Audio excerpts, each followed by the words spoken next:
Hola, buenos días, buenas tardes o buenas noches, depende de qué hora ustedes estén viendo. Mi nombre es Jorge J. Y hoy les voy a explicar los ejemplos 2.18 y 2.19 del libro Electrónica, Teoría de Circuitos y Dispositivos Electrónicos, Boylestad, en su octava edición. Sin más dilación, pasamos con los ejemplos. Tenemos el ejemplo 2.18. Tenemos este circuito de aquí con un B sub I, que será una señal de sinusoidal con un voltaje pico de 20 voltios, que serán nuestros voltajes de entrada. Tenemos aquí un diodo que para el inciso A se considerará ideal, y aquí tenemos una resistencia de 2 kilo ohms. Y nos interesa averiguar cuál es el voltaje de salida de sub 0, que corresponderá con nuestra resistencia. Como B sub I es una señal sinusoidal, entonces toma valores positivos y negativos, tendremos que hacer un análisis por cada semiciclo. Primero analizaremos el semiciclo positivo. Tenemos aquí B sub I, tendremos que colocar cómo está polarizada, entonces en este caso sería con el signo positivo arriba, y cómo afecta eso al resto del circuito. El diodo quedará más menos y la resistencia más menos. ¿Qué pasa? Que como el cátodo del diodo está en un punto de mayor potencial que el ánodo, entonces el diodo quedará en off porque queda en polarización inversa. Dicho de otro modo, como hay mayor voltaje en el terminal negativo que en el positivo, pues el diodo no va a conducir. Como el diodo queda en polarización inversa, lo reemplazaremos con un circuito abierto. Entonces, si analizamos este circuito reescrito, tenemos que, como no hay manera de que el voltaje B sub I llegue a B sub 0, entonces podemos decir que B sub 0 será igual a 0, porque no hay ninguna forma de que el voltaje de la entrada llegue hasta la salida. Entonces podemos decir que si B sub I es mayor a 0, entonces B sub 0 será igual a 0 voltios. Ahora analizaremos el semiciclo negativo. Aquí tenemos B sub I, colocamos el signo negativo arriba y el positivo abajo. Y analizamos cómo afecta eso al resto del circuito. Tendremos que para el diodo será menos más y para la resistencia menos más. B sub 0 se sigue colocando igual. Tenemos entonces aquí como el cátodo está en menor potencial que el ánodo, entonces podemos decir que el diodo está on porque queda en polarización directa. Como suponemos un diodo ideal, lo reemplazaremos con un cortocircuito. Y si analizamos este circuito de aquí, entonces podemos aplicar ley de los voltajes de Kirchhoff para determinar cuál será el valor de B sub 0. Entonces tenemos más menos B sub 0 y menos más B sub I. Entonces menos B sub I más B sub 0 será igual a 0. Y entonces si despejamos tendremos que B sub 0 será igual a B sub I. También nos piden hallar para el literal A cuál es el voltaje CB. Tenemos que el voltaje CB para una rectificación de media onda, como sería este circuito de aquí, sería 0,318 la constante, en este caso negativa porque corresponde con el semiciclo negativo, entonces tendríamos que sería menos 0,318 por 20 voltios sería igual a menos 6,36 voltios. Ahora, si analizamos el literal B, aquí nos dicen que el diodo se asume de silicio, entonces ya no podemos simplemente cambiar el diodo por un cortocircuito, tenemos que reemplazarlo por una fuente que corresponderá al voltaje del diodo. Para los diodos de silicio es 0,7 voltios. Entonces volvemos a analizar, pero ahora con la fuente de voltaje. Sería menos B sub I más B sub 0 más el voltaje del diodo sería igual a 0. Y si despejamos B sub 0, entonces tendríamos que B sub 0 sería igual a B sub I menos el voltaje del diodo, que sería 0,7 voltios. Entonces, si fuesen 20 voltios B sub I, tendríamos que serían 19,3 voltios el resultado. Si analizamos el voltaje CD para el literal B, Entonces tendríamos que simplemente cambiar aquí que tendríamos que restar 20 voltios, le tendríamos que restar 0,7 voltios, lo que nos daría un resultado de menos 6,14 voltios.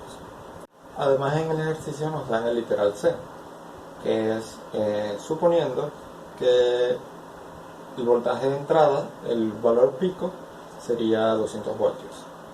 Entonces sería el mismo procedimiento, solo que se cambiaría 20 voltios por 200, y aquí en el caso de que el diodo sea de silicio, pues también se le restan 0,7 voltios. Nos daría como resultado menos 63,6 voltios y menos 63,38 voltios respectivamente.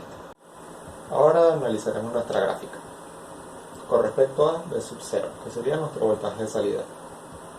Tenemos que V sub i era una señal sinusoidal que iba por valores positivos y negativos, pero V sub 0 solo toma valores negativos, porque cuando V sub i es mayor a 0, lo tenemos aquí, V sub 0 sería igual a 0, sería esta parte de aquí y esta parte de aquí. Pero si V sub i es menor a 0, entonces tenemos que V sub 0 sea igual a V sub i.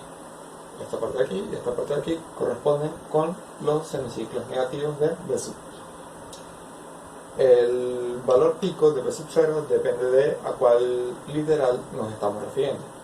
En el literal A será 20 voltios, en el literal B sería 19,3 voltios, porque se le restan al valor máximo de V sub i los 0,7 voltios del diodo de silicio. Y para el literal C sería 200 voltios y 199,3 voltios para el caso de que se considere el diodo de silicio. Y esto sería todo por este ejercicio. Ok, tenemos el ejemplo 2.19. Tenemos este circuito de aquí con una señal de entrada de sub i que corresponde a una onda sinusoidal con un valor pico de 10 voltios. Tenemos aquí dos diodos y tres resistencias, cada uno con un valor resistivo de 2,2 kilo ohms. Y nos interesa saber el voltaje V sub 0, que sería la salida, que corresponde a esta resistencia que está en el centro. Algo importante mencionar es que V sub 0 es positivo a la derecha y negativo a la izquierda. Eso será importante para una próxima parte del ejercicio. Como V sub i es una onda sinusoidal, entonces toma valores positivos y negativos, tenemos que hacer un análisis por cada semiciclo. Comenzamos con el semiciclo positivo. Ok, tenemos el semiciclo positivo, entonces los diodos quedan polarizados de la siguiente manera. El diodo de la derecha queda positivo en el ánodo y negativo en el cátodo. Y el diodo de la izquierda queda positivo en el cátodo y negativo en el ánodo. Como asumimos diodos ideales, entonces el diodo de la derecha quedará polarizado directamente y lo reemplazaremos con un cortocircuito. Y el diodo de la izquierda lo reemplazaremos con un circuito abierto porque quedó polarizado inversamente. Y pasamos a colocar los signos en nuestra resistencia, más menos y más menos. Ok, ahora bien, como aquí es un circuito abierto, entonces podemos reordenar el circuito de una manera que es mucho más fácil de entenderlo. Tenemos que V sub i viene por aquí y aquí se divide. Aquí y va a la salida, y otro camino que pasa por V sub 0, pasa por esta alta resistencia y sale. Entonces podemos escribirlo de esta manera. Aquí una rama y aquí otra rama. Como esta parte de aquí, que está sombreada, está en un punto de igual potencial, entonces es bastante fácil calcular cuál es el voltaje V sub 0. Simplemente tenemos que aplicar un divisor de tensión. Tenemos que la fórmula del divisor de tensión es V sub 0 es igual a V sub i, y tenemos que multiplicarlo por el valor de la resistencia y dividirlo entre la sumatoria de todas las resistencias de la rama.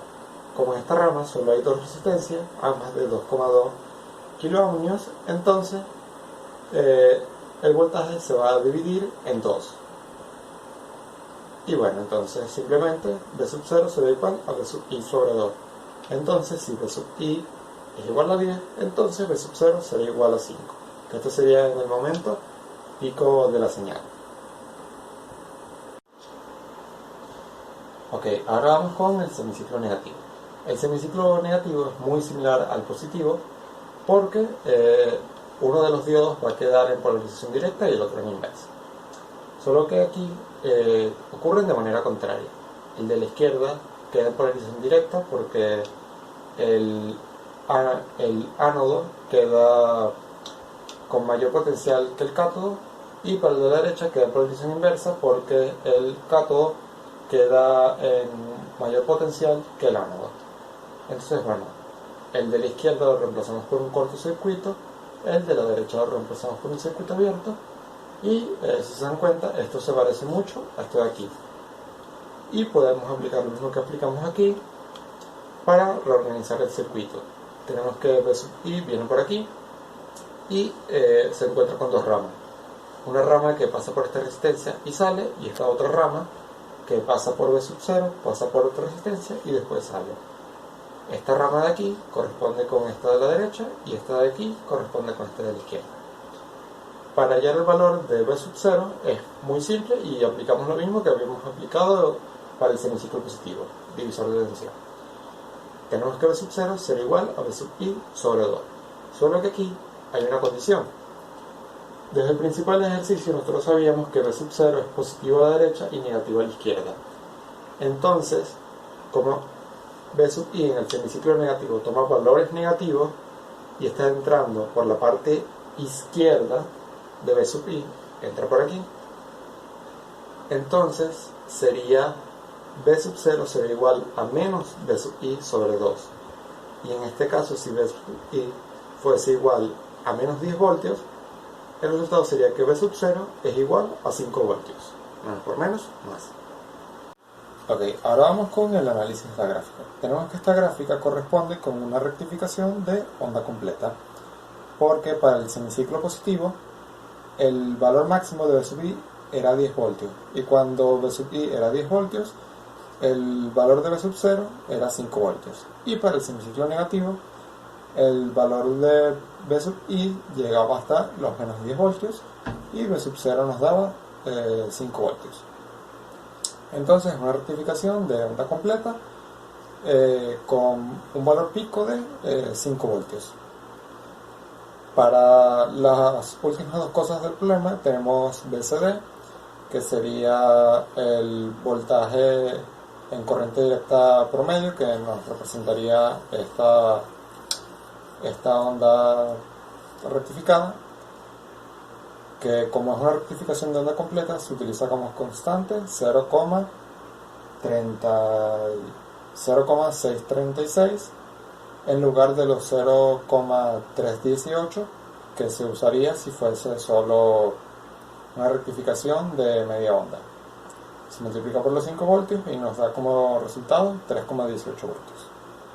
Y por último tenemos el P y V, que sería la capacidad de voltaje inverso pico, que sería mayor o igual a nuestro voltaje máximo por la resistencia, que en ambos casos sería 5 voltios. Gracias, eso es todo por el video. Adiós.